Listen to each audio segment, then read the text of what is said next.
Whoa. I can't believe I'm in the Sanctum Sanctorum. Neither can I. It fills you with confidence about being him again. Makes you stand tall, makes you feel like a bit of a hero. A lot of it is just trying to play catch up with him, you know, because he's so bloody brilliant. You can kind of go anywhere with it, which is what you want in these films. You want to discover what the character's like in a very different context and sort of really explore that dynamic with Spider-Man. Doctor Strange is mostly just terribly annoyed with Peter that he's upended his life. Don't. This is why you never have kids.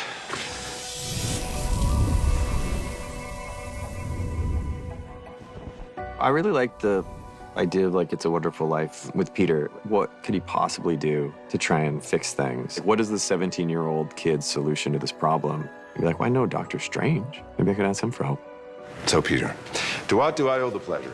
Dr. Strange is down there on Bleecker Street in Greenwich Village. But I think he's anything but a mentor to Peter in this movie. Peter does go to him for advice and help at a certain point, wondering if there's some way that he can put the genie back in the bottle. He could just go ask him to fix it all.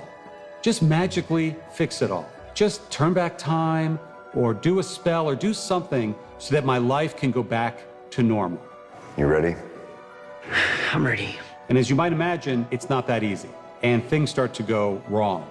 If you really think about what Peter's been through and how closely tied Strange is to all of that, it's basically Strange's idea about how to actually stop Thanos in Endgame. You know, that directly leads to the loss of Peter's mentor right in front of his eyes. It's no stretch of the imagination for me to think that Strange would want to help him.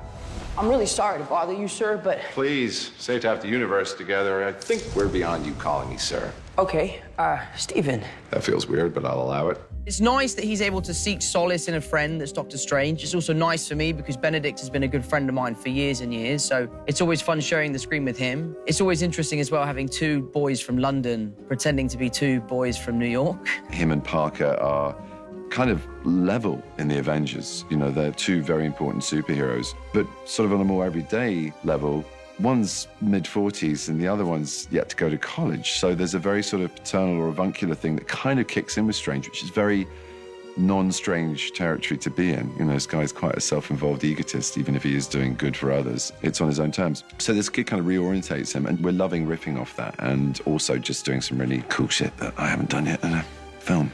That's Strange.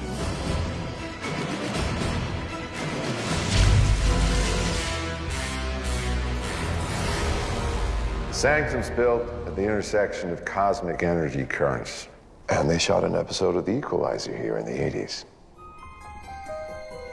The Sanctum, it could constantly change and evolve. And you open up one door one time, you open up another time, it might be different. So that gave us a lot of freedom. And that's what Marvel does so well. The kind of scale of what they have in live action is not to be underestimated. And the quality of the set build, the paint work, the effects. Just full credit to the set designers and all the crew that have just made it look incredible and, you know, like a bit of a winter wonderland in there.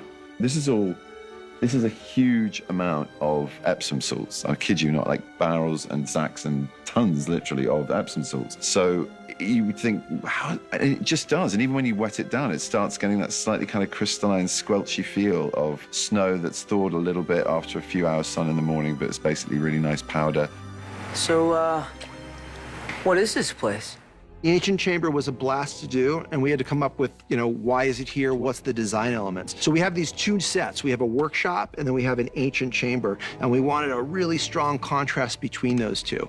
So the joke is when they go downstairs, they click on the light, and it's just the most boring basement you've ever seen, like the most storage room, Doctor Strange. They work through the workshop, and they come into an aperture or a threshold, and they look into a really ancient chamber, an old ruined chamber, which is where a lot of our action takes place. But that whole concept of the ancient chamber being a ruin that was here before New York was even built was kind of the idea. So we wanted to come down from the top of the sanctum, down the staircase into the workshop, and then down even deeper into the ancient chamber. And so that was a great set to design.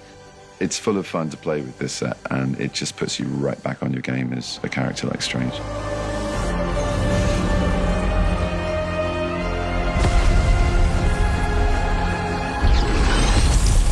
How did you do that?